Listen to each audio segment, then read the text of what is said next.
बंधु माने आजिर एही कार्यक्रम को आपण मानक स्वागत। आजिर एही कार्यक्रमटी कुंभ राशि व्यक्ति विशेष मानक पई बहुत खास अटे, बहुत गुरुत्वपूर्ण अटे।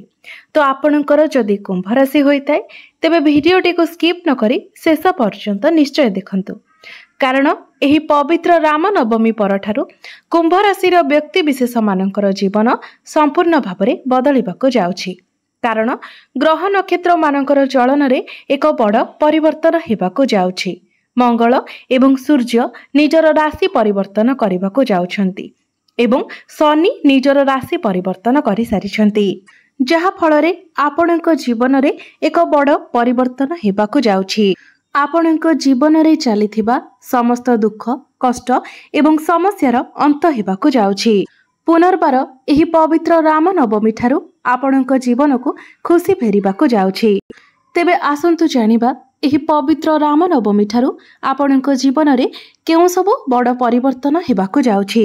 तेबे एहा पूर्वरु जदि आपणकर मध्य कुंभ राशि होइथाय तेबे भिडियोटी को लाइक करी चैनल टी को सब्सक्राइब करि देबे एवं कमेंट बॉक्स रे भक्ति एवं श्रद्धार सहित जय श्री राम निश्चय लिखिबे।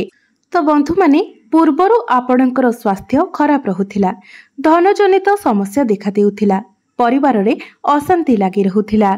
आपण ऋण नेइथिले किंतु ऋण सुझिबाको आपण सक्षम होई पारु नथिले। ऋणर भार आपणको उपरे बढ़ी जाइथिला। घर परिवार रे खुशीर वातावरण नथिला। शिक्षा क्षेत्र रे अनेक प्रकारर समस्या देखा देउथिला। आपणकर बहुत अधिक अଯଥା खर्च मध्य हेउथिला। समाज रे आपणकर मान सम्मान नथिला। आपणकर योग्यता थिबा सत्वे एवं अनेक चेष्टा परे मध्य आपणको चाकरी प्राप्ति होई पारु नथिला। संतान संतति पाई मध्य आपण चिंतित रहुथिले। आपणकर व्यापार वाणिज्य रे आपणको लॉस रो सामना करबाको पडुथिला। प्रेम जीवन रे मध्य अनेक प्रकारर समस्या आसुथिला। तेबे एभली जहा पे किछि समस्या आपणक जीवन रे चालुथिला से सबु एबेठारु दूर हेबाको जाउछि। एही पवित्र राम नवमी ठारू आपणक जीवन रे पुणी थरे खुशी फेरिबाको जाउछि। आपणक जीवन रे नूतन सूर्योदय हेबाको जाउअछि। तो बंधु माने आपण माने जानती जे वर्तमान आपणक राशि रे शनि 7.5 चालुछि, जहाँकि 29 मार्च ठारू शनि 7.5 रो तृतीय चरण आपणक राशि रे आरंभ होई सारिछि। तेबे एहा आपणको शुभ फल प्रदान करिवो, कारण शनि 7.5 रो द्वितीय चरणटी सबुठारु अधिक जंत्रणादायक होइथाय एवं तृतीय चरण रे शनिदेव आपणको शुभ फल प्रदान करिथांती। तेबे शनिदेव आपणकर द्वितीय भावरे चलन करूछंती, धन भावरे चलन करूछंती। शनिदेव हेउछंती न्यायर देवता, कर्म फलदाता। आपणकर कर्म आधार रे ही शनिदेव आपणको फल प्रदान करिथांती। तेबे एही राम नवमी ठारू आपणकर फाइनेंशियल ग्रोथ हेबो, आपणकर डेली इनकम बढ़िबो, व्यापार वाणिज्य रे आपणकर लाभ हेबो, चाकरी क्षेत्र रे मध्य आपणकर आय बढ़िबो, चाकरी क्षेत्र रे प्रमोशन हेबार जोग बनुछि।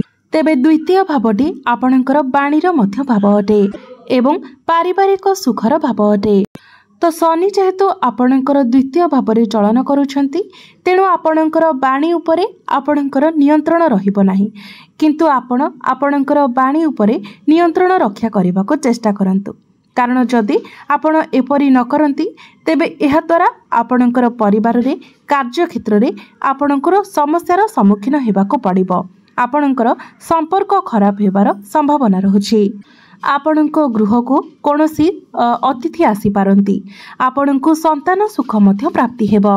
शनि आपणकर द्वितीय भावरे रही आपणकर चतुर्थ अष्टम एवं आपणकर एकादश भाव को देखुछंती। चतुर्थ भावटी होइथाय समस्त प्रकारर भौतिक सुखर भाव। तो एही पवित्र राम नवमी परे आपण कोनोसी प्रॉपर्टी रे डील करि पारंती।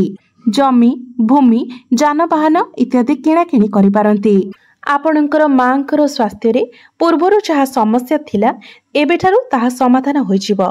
आपणक मांकर स्वास्थ्य रे सुधार आसीबाको लागिवो, कारण देवगुरु बृहस्पति मध्य आपणकर चतुर्थ भावरे विराजमान अछंती। आपणकर मांकर स्वास्थ्य रे सुधार आसीबो। आपण कोनोसी नूतन गृह मध्य निर्माण करि पारंती। भौतिक सुख आपणको प्राप्ति हेबो। अष्टम भाव को देखिबारु अर्थ आपणको कोनोसी गुप्त धन प्राप्ति होई पारे। मात्र गाड़ी मोटर चलाइबा समय आपण टिके सतर्क रहिबे।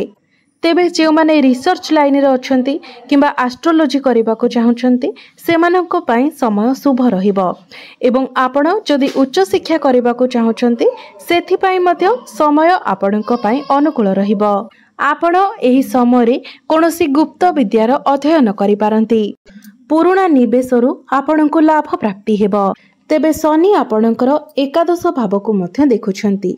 एकादश भावटी होइथाय लाभर भाव, इच्छा पूर्तिर भाव, जहा फलरे प्रत्येक क्षेत्र रे आपणको लाभ प्राप्ति हेबो। आपणकर कोनोसी गोटिए बड़ इच्छा मध्य पूर्ण हेबो। बड़ भाई भौणी मानक सहित आपणकर संपर्क बहुत भल रहिबो। शेयर मार्केट, स्टॉक मार्केट एवं ट्रेडिंग रे कार्य करुथिले आपण सेथिरे लाभ देखिबाको पाइबे। आपणको आकस्मिक धन प्राप्ति हेबार जोग बनुछि। समाज रे आपणकर लोक संपर्क बढ़िबो, मान सम्मान बढ़िबो।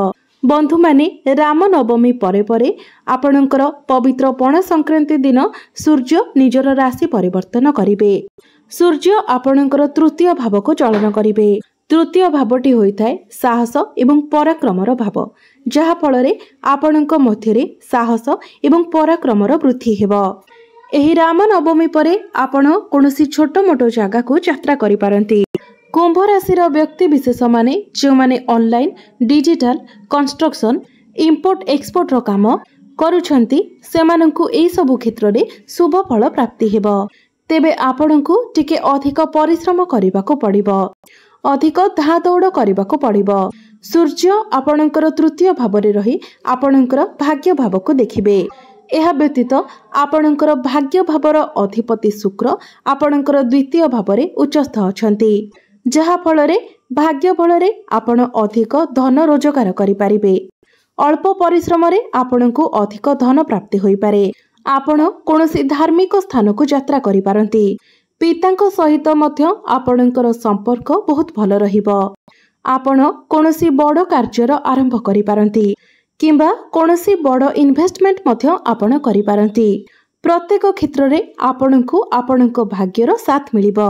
बंधु माने देवगुरु बृहस्पति आपणकर चतुर्थ भाव केन्द्र रे बहुत भल स्थिति रे अछंती एवं गुरु निजर नक्षत्र परिवर्तन करुछंती एवं गुरुंकर दृष्टि आपणकर दशम भाव अर्थात कर्म भाव उपर को रहुछि।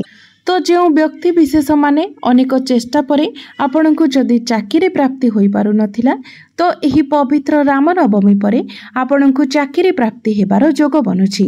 सेथि पई आपण निजर चेष्टा जारी रखंतु एवं जो व्यक्ति माने चाकरी क्षेत्र रे अछंती सेमानकर प्रमोशन होई पारे।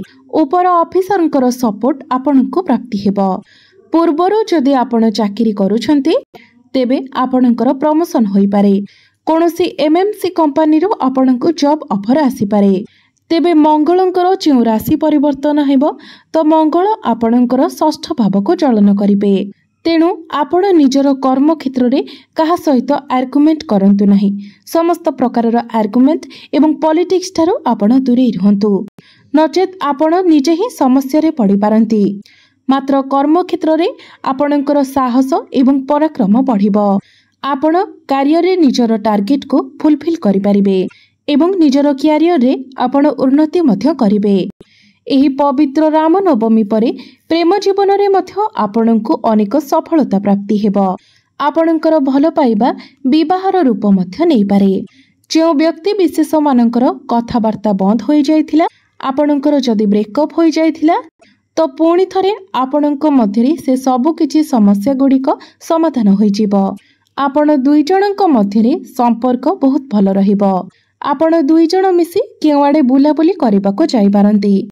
आपणको मध्यरे अंडरस्टैंडिंग भल रहिबो।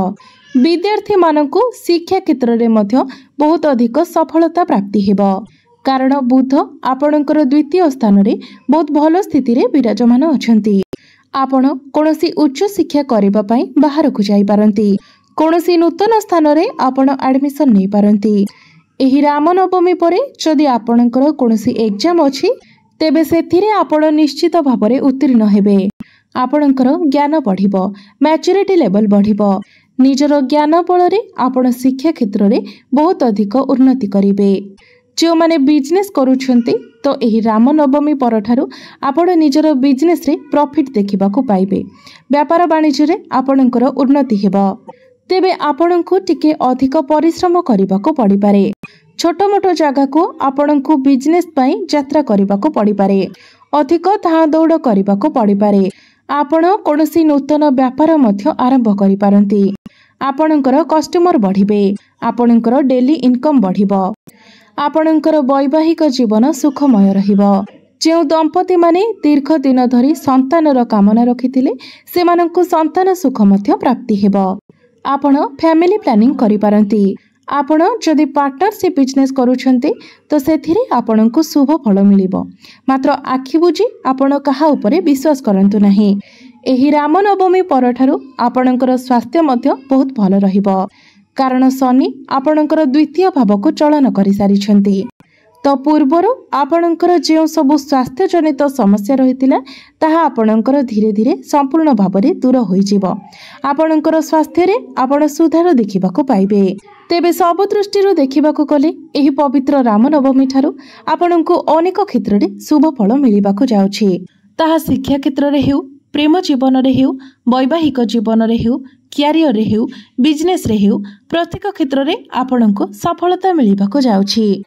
तेबे अधिक शुभ फल प्राप्ति करबा पई एवं जहाँ अल्प किछि अशुभत्व रहुछि से सबुर खंडन पई आपण प्रत्येक दिन शनिंकर बीज मंत्र 108 थर जप करंतु।